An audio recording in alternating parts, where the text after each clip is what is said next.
Hey! T'aimes ça la neige? Viens m'aider à pelleter! Non, tu viens pas? Ben d'abord, écoute bien la prochaine capsule qui va te montrer des exemples de calcul d'aire de disque.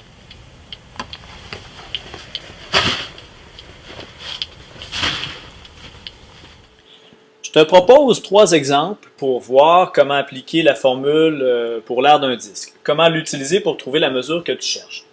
Le premier exemple est le plus simple, c'est l'application pure et simple de la formule. Donc on a un disque, le rayon de ce disque-là est de 5 cm. On voit ici. Oups, on voit ici. On cherche à trouver l'aire de cette figure-là. Donc l'aire, c'est ce qu'on ne connaît pas. On va rappeler notre formule, donc l'aire est égal à pi fois le rayon au carré. Il reste à remplacer la valeur du rayon par notre 5 cm, sans l'unité de mesure bien sûr. Donc l'aire est égal à pi fois 5 exposant 2. La priorité d'opération veut que ici on s'occupe de notre exposant 2 en premier, parce que l'exposant 2 est l'exposant seulement du 5. Pi n'est pas au carré, pi n'est pas avec un exposant 2, c'est seulement le 5. Donc, il faut toujours commencer par faire le 5 multiplié par lui-même, notre rayon multiplié par lui-même. Donc, 5 exposant 2, 25. Pour finir par la multiplication avec le nombre pi. Donc, pi fois 25, ça nous donne 78,54 cm² environ. Deuxième exemple. Cette fois-ci, au lieu d'avoir le rayon, on nous donne la valeur de la circonférence de notre disque. On a un disque qui a une circonférence donc de 12 km. On cherche encore une fois à calculer l'aire de cette figure-là.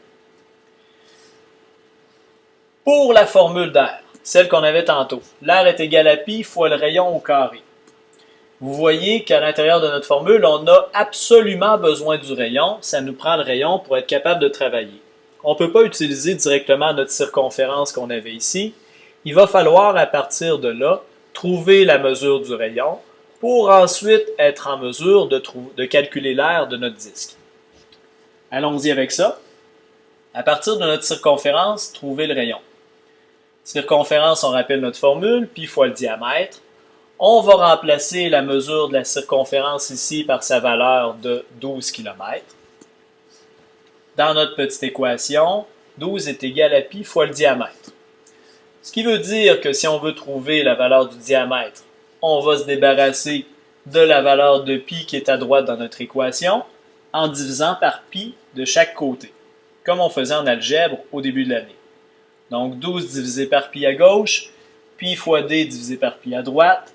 Ici à droite, la valeur de pi va s'en aller, va se réduire. Et à gauche, 12 divisé par pi, ça nous donne 3,82 environ pour le diamètre.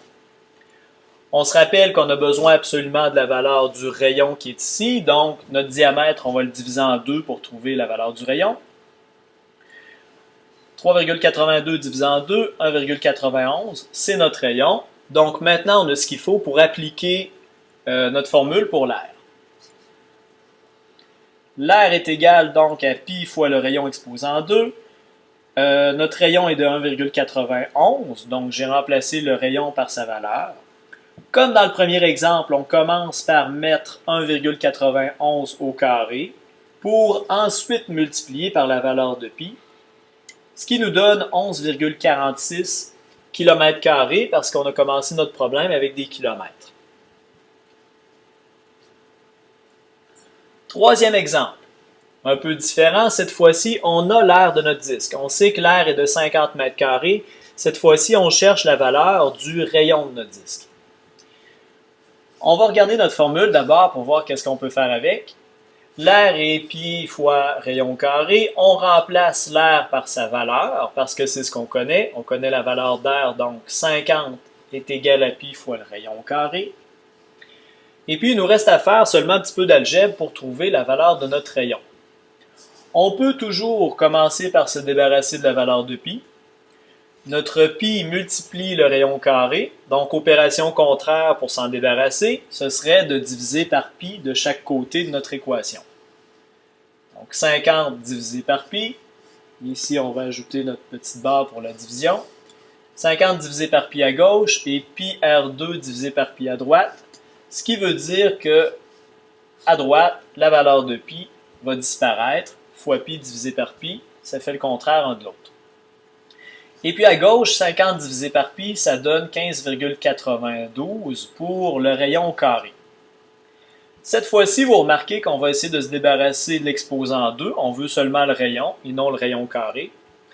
Ce qui veut dire que ça nous prend l'opération contraire d'un exposant 2. C'est ce que vient faire la racine carrée. Donc, si vous avez regardé la capsule vidéo sur la racine carrée, vous savez qu'est-ce qu'il y a à faire.